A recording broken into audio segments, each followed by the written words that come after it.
नमस्कार, स्वागत है आपका खबर बिहार में। आपके साथ मैं हूं अभिषेक कात्यायन। मुजफ्फरपुर के बाद चमकी की चपेट में गया जिला भी आ गया है। जिले के मगध मेडिकल कॉलेज में बीते 2 जुलाई से एईएस के मरीजों का आना जारी है। अस्पताल में अब तक चमकी बुखार से पीड़ित 22 बच्चे भर्ती हुए हैं। इनमें से 6 बच्चों की मौत हो चुकी है। इनमें से 14 बच्चे एईएस के लक्षण उनमें पाए गए हैं और उनका इलाज चल रहा है।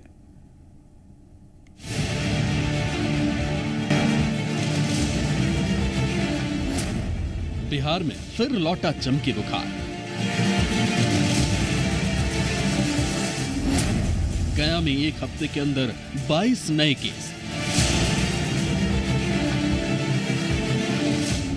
6 बच्चों की मौत में एईएस के लक्षण। चमकी बुखार के कहर से बिहार का पीछा छूट नहीं रहा है। मुजफ्फरपुर में पीड़ितों की संख्या कम हुई तो गया जिला इसकी चपेट में आ गया। 2 जुलाई से लेकर अभी तक 22 केस आ चुके हैं, जिनमें चमकी बुखार के लक्षण नजर आ रहे हैं। 2 तारीख से शुरू हुआ है। पहले 1-2 केस आ रहा था। इधर सब मिला के कुल मिला के 22 मरीज अभी हमारे यहाँ आ गए हैं, है ना, जिनके बीमारी के बारे में है कि चमकी और बुखार है। बुखार के कारण चमकी आ रहा है। अस्पताल प्रबंधन की माने तो 2 जुलाई से पीड़ित बच्चों के आने का सिलसिला शुरू हुआ। अब तक 22 मरीजों को भर्ती कराया गया है। ये बताया जा रहा है कि वो एक्यूट इंसेफ्लाइटिस सिंड्रोम यानी एईएस से पीड़ित हो सकते हैं, लेकिन अभी तक इसकी पुष्टि नहीं हुई है। सैंपल को जांच के लिए पटना भेजा गया है। 2 दिन में जांच की रिपोर्ट आ जाएगी, तब जाकर असल वजह का पता चल सकेगा। हालांकि मगध मेडिकल कॉलेज में मरीजों का इलाज चल रहा है। अभी तक 6 बच्चों की मौत की पुष्टि हो चुकी है। एक कंफर्म केस कोई नहीं है कि हाँ जेई है चाहे एईएस का केस है। इसको हम लोग तो इसको इलाज हो रहा है इसका, लेकिन ये केस हम लोग कंफर्म चाहे जो रहेगा वो कहेंगे जब इसका रिपोर्ट आ जाएगा तब। वैसे भी चमकी बुखार के कहर से उत्तर बिहार पहले से करा रहा है। 150 से ज्यादा बच्चों की मौत हो चुकी है। मॉनसून सत्र में इसे लेकर हंगामा भी खूब हुआ और अब एक नया जिला, नया इलाका इसकी जद में आ गया है, जो सरकार के लिए बड़ी चुनौती है। जयप्रकाश, जी मीडिया, गया। और बिहार की खबरें आपको दिखाएंगे, लेकिन उससे पहले आपको झारखंड के देवघर लिए चलते हैं। मुख्यमंत्री रघुवर दास प्रेस कॉन्फ्रेंस कर रहे हैं। मीडिया से बात कर रहे थे रघुवर दास। वहां आपको बता देंगे देवघर में इस बार कैबिनेट की बैठक हुई है और कैबिनेट की बैठक में कई सारे फैसले हुए हैं। वहां देवघर में श्रावणी मेले को लेकर जो तैयारियां हैं उसका भी जायजा लिया है मुख्यमंत्री ने। चलिए रुख करते हैं फिर से बिहार की खबरों का। मुजफ्फरपुर में चमकी से हुई मासूमों की मौत पर सियासी हंगामा अभी थमा भी नहीं है कि गया में हुई बच्चों की मौत ने सियासत को गरमा दिया है। गया में जिन बच्चों की मौत हुई है उनमें चमकी के लक्षण दिखे हैं। इसे लेकर एक बार फिर से स्वास्थ्य मंत्री को निशाने पर लिया जा रहा है। उधर इस मसले पर जेडीयू विधायक ने विवादित बयान दिया है। कहा है कि बच्चों की मौत प्राकृतिक आपदा से हुई है। उनके इस बयान की विपक्ष ने आलोचना की है।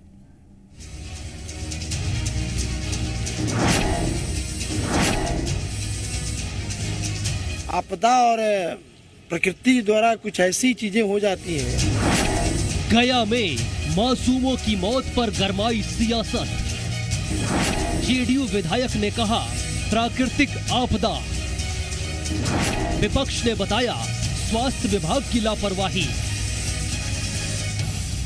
मुजफ्फरपुर में चमकी से हुई मासूमों की मौत पर सरकार और उनके मंत्री बुरी तरह से घिरे। और अब गया में बच्चों की मौत के बाद फिर से सरकार विपक्ष के निशाने पर आ गई है। गया में जिन बच्चों की मौत हुई है उनमें चमकी के लक्षण देखे गए, लेकिन जेडीयू विधायक इसे प्राकृतिक आपदा मान रहे हैं।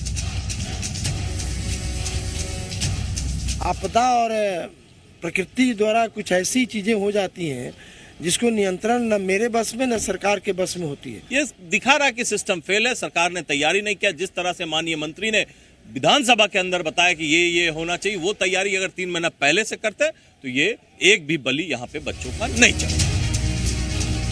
अब जेडीयू विधायक को कौन समझाए कि प्राकृतिक आपदा से बच्चों की मौत हुई या फिर स्वास्थ्य विभाग और सरकार की बेरुखी ने बच्चों की जान ले ली। लेकिन जो बयान जेडीयू के विधायक ने दिया है उसे कहीं से सही नहीं कहा जा सकता। सत्ताधारी पार्टियां बार बार दावा कर रही हैं कि चमकी की रोकथाम के लिए कोशिशें हो रही हैं, लेकिन क्या कोशिशें हो रही हैं ये वो भी नहीं बता पा रहे हैं।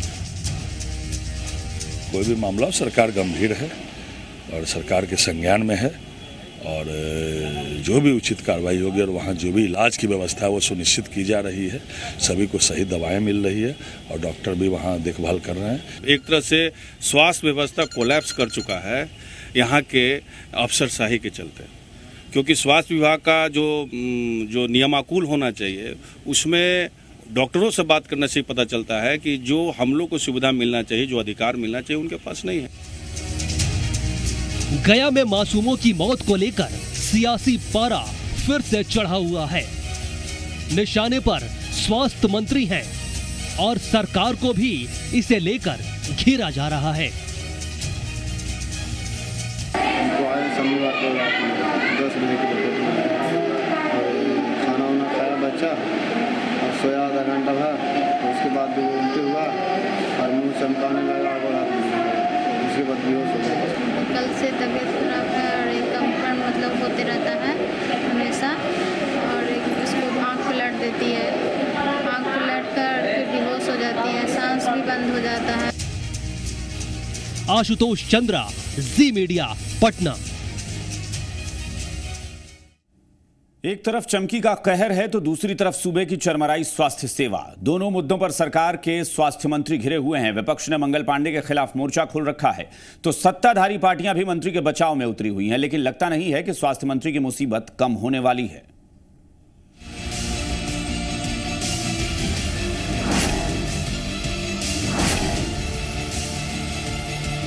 स्वास्थ्य सेवा को लेकर विपक्ष का हल्ला बोल।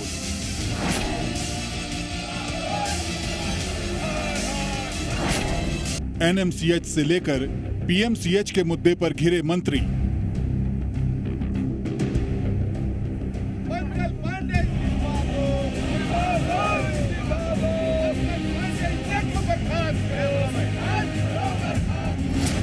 स्वास्थ्य मंत्री के बचाव में उतरी सरकार। बिहार में स्वास्थ्य सेवाओं की परतें रोज बरोज खुल रही हैं। एनएमसीएच में फिर से मछलियों ने तैरना शुरू कर दिया तो पीएमसीएच में डॉक्टर और निजी दवा कंपनी के नेक्सस की कलई खुल गई। अस्पतालों में घुसी इस बीमारी को ठीक करने के लिए विपक्ष ने मोर्चा खोल रखा है। स्वास्थ्य मंत्री निशाने पर हैं क्योंकि जिम्मा उन्हीं के हाथ में है, लेकिन शायद जिम्मेदारी वो ठीक से निभा नहीं रहे हैं। विपक्ष का आरोप यही है। बच्चे की मौत हुई, हम लोग सरकार को चाहते कोई नैतिकता के आधार पर जवाबदेही तो ले, अभी तक जवाबदेही नहीं ले रही। अभी भी गया में चमकी बुखार से 6 लोगों की मौत हो गई है। तो ये सरकार निरंतर नाकामयाब है। ये स्वास्थ्य विभाग की मंत्री अभी तक इनको नैतिकता के आधार पर इस्तीफा दे देना चाहिए। पीएमसीएच और एनएमसीएच का मुद्दा विधानसभा में भी गूंजा। सदन से बाहर विपक्ष ने प्रदर्शन किया तो विधान परिषद में विपक्ष ने पीएमसीएच डॉक्टर और निजी दवा कंपनी के बीच 60 गांठ के मुद्दे पर हंगामा किया। गया में बच्चों की मौत पर केंद्रीय स्वास्थ्य राज्य मंत्री अश्विनी चौबे ने प्रतिक्रिया दी है। चौबे ने कहा कि घटना पर सरकार की नजर है। वहीं एनएमसीएच में पानी घुसने पर कहा कि प्रकृति के आगे हम मजबूर हैं, यानी वो कुछ नहीं कर सकते।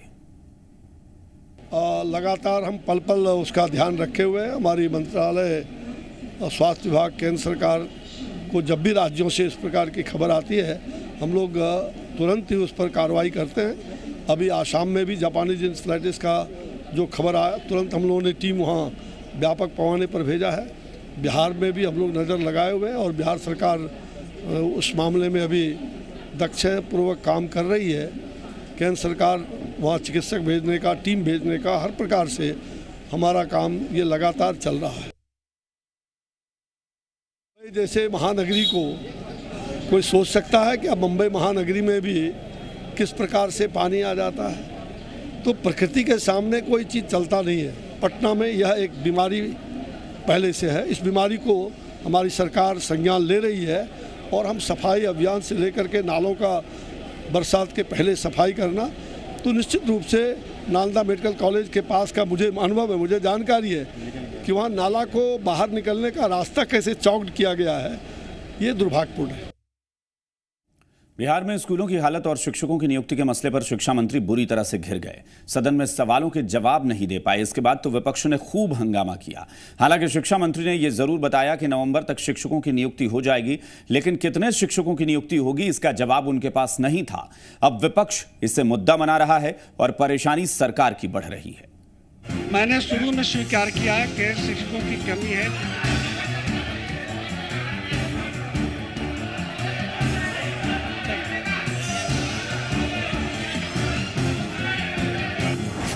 सदन में उठा शिक्षकों की नियुक्ति का मामला। शिक्षा मंत्री का दावा 3 महीने में होगी नियुक्ति। बहाली की संख्या पर शिक्षा मंत्री खामोश। कुछ विलंब हुआ है, उसका कारण मैंने बता दिया कि चुनाव का समय था, भीषण गर्मी के चलते स्कूल भी बंद हुआ, तो इन कारणों से कुछ शिथिलता रही, लेकिन अब वो उसमें तेजी लाए जाने का निर्देश दिया गया है और हम समझते हैं कि बहुत जल्द ये 100% हो जाएगा। जी हाँ, ये बिहार के शिक्षा मंत्री कृष्णानंद वर्मा है, जिनका विभाग समय सीमा से पहले रिजल्ट निकालकर अपनी पीठ थपथपा रहा है। लेकिन मंत्री जी ये नहीं बता पा रहे हैं कि स्कूल में शिक्षकों की नियुक्ति कब तक होगी और इसके लिए समय सीमा क्या तय की गई। ये तो बड़ी बात है। मंत्री जी ये भी नहीं बता पा रहे कि एक स्कूल की बिल्डिंग कब तक बन पाएगी। हर सवाल के जवाब में मंत्री जी यही कहते नजर आए, जल्द ही काम पूरा कर लिया जाएगा।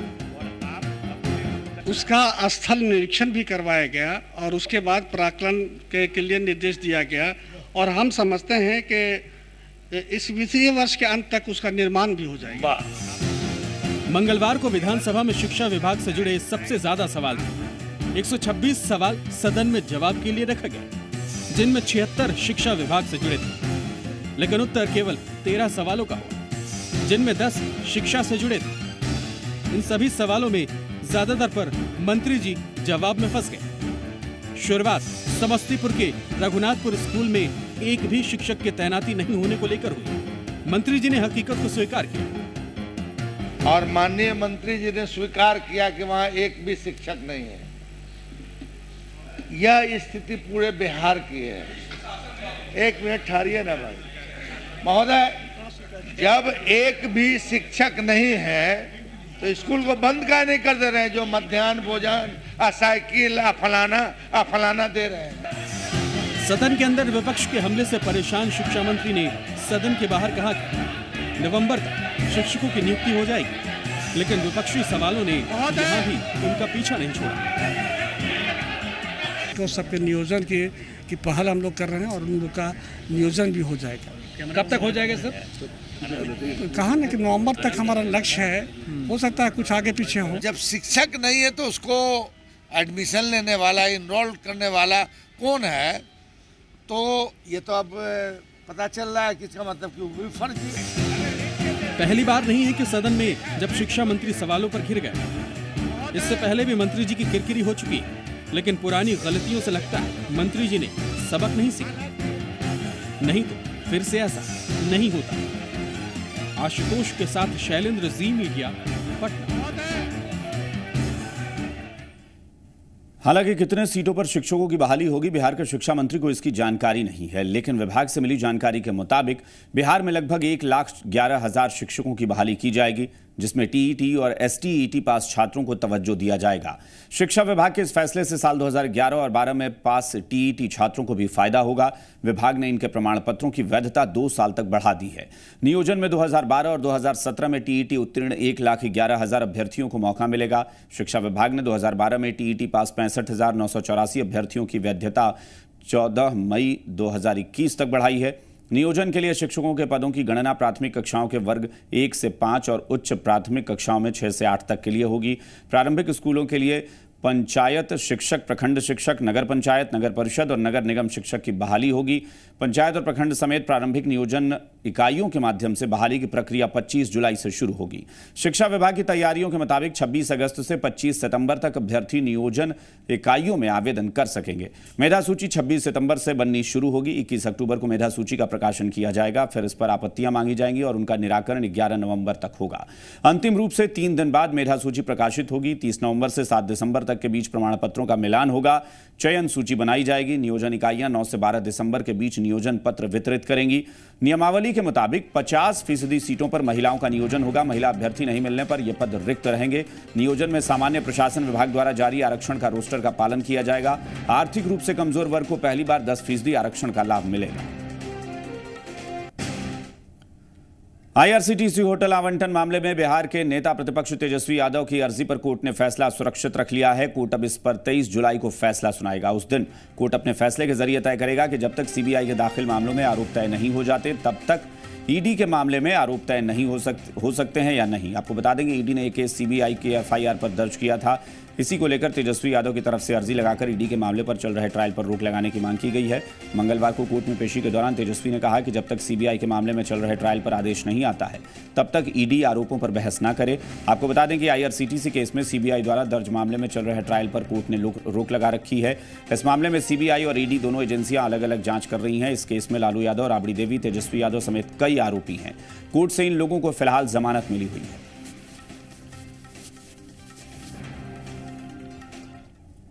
न्यायिक प्रक्रिया का एक हिस्सा था जो आज की तारीख थी।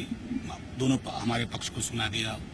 उधर सीबीआई ईडी से जो बोल रहे थे 23 की अगली तारीख दी गई है और हमारा सीधे तौर पे मानना, हमने हमेशा कहा है कि हर तारीख पे उपस्थित होते हैं और न्यायिक जो हमारी आर्किटेक्चर है, जुडिशियल आर्किटेक्चर, जो उसकी पूरी श्रृंखला है, उसकी जो पद्धति, उसमें हमारा पूरा भरोसा है। 23 की अगली तारीख, और मैंने पहले भी कहा था कि आपका कैमरा होगा, आपकी आईडी होगी और हम एक बार आपको कह पाएंगे कि सत्यमेव जयते। अररिया के एक युवक की उसके दोस्तों ने सुपौल में ले जाकर हत्या कर दी। पहचान छुपाने के लिए उसके चेहरे और शरीर पर तेजाब डाल दिया, फिर उसे नहर में फेंक दिया। लेकिन किसी फिल्मी कहानी की तरह वारदात के 27वें दिन थाने पहुंचकर उस युवक ने कहा, मैं जिंदा हूं। उसने अपने साथ हुई दास्तां की एक एक तस्वीर पुलिस के सामने दर्ज कराई। देखिए जी बिहार झारखंड की ये खास रिपोर्ट। दोस्तों ने की दगा, मरोड़ दी थी गर्दन, हाथ पैर बांधकर तेजाब से था नहलाया, डूबने के लिए नहर में दिया था फेंक। लेकिन देखो मैं जिंदा हूं, ये सत्य है, 100% सत्य। देखो मैं जिंदा हूं, तुमने तो मुझे मार दिया था, लेकिन जाको राखे साइयां मार सके न कोई। कुछ यही कह रहा है ये युवक। नाम है मिथिलेश कुमार।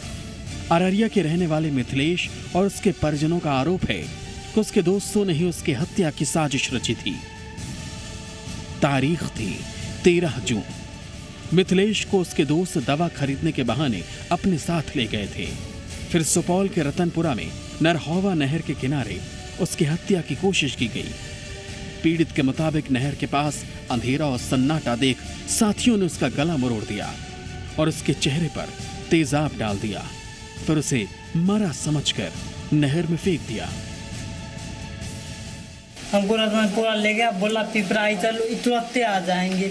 उसके बाद हमें एक बार मुड़ी घुमा दिया, तब नहीं जाना चला। उस पर आज हम जो है 23-24 दिन के बाद आए हैं सर। यहाँ जो है अपने आवेदन और केस जो है निर्माण करने के लिए। मिथिलेश के मुताबिक दूसरे दिन सुबह नहर से उसे लोगों ने निकाला। उसकी सांसें चलती देख उसे बीरपुर पीएचसी में भर्ती कराया और उसके परिजनों को खबर दी। उसके गंभीर हालत को देखते हुए परिजन उसे पटना ले गए, जहां निजी अस्पताल में भर्ती कराया गया। 3 दिन बाद उसे होश आया। फिर उसने अपनी जुबान खोली। पूरी तरह ठीक होने के बाद वारदात के 27वें दिन वो पुलिस के पास पहुंचा। जिस जगह पर मिथिलेश के साथ घटना को अंजाम दिया गया था, पुलिस भी वहां पहुंची। घटना स्थल से मिथिलेश के कपड़े सहित दूसरी चीजें बरामद की गई। पुलिस ने मामला दर्ज कर लिया है और आरोपियों की तलाश में जुटी है। थाना पानी पर इसका बयान ले लिए। रतनपुरा थाना क्षेत्र के 32 आरडी। हाँ, रतनपुरा थाना क्षेत्र में किया गया, जिसका जानकारी आज हुआ है, जिसका बयान हम दर्ज कर लिए हैं। कानूनी कार्रवाई की जाए। मौत के मुंह से लौट आए मिथिलेश ने दोस्तों की दगाबाजी की पोल खोल कर रख दी। अब उसे इंसाफ का इंतजार है। मोहन प्रकाश, जी मीडिया, सुपौल। मिसेज बिहार का खिताब अपने नाम करने के बाद किशनगंज की बहू डॉक्टर श्वेता आर्या अब मिसेज इंडिया खिताब भी अपने नाम करने के लिए बेताब हैं। दिल्ली में इसी महीने आयोजित होने वाले इस ब्यूटी कॉन्टेस्ट में वो बिहार का प्रतिनिधित्व करेंगी। मिसेज इंडिया बनने के लिए तैयार हैं मिसेज बिहार।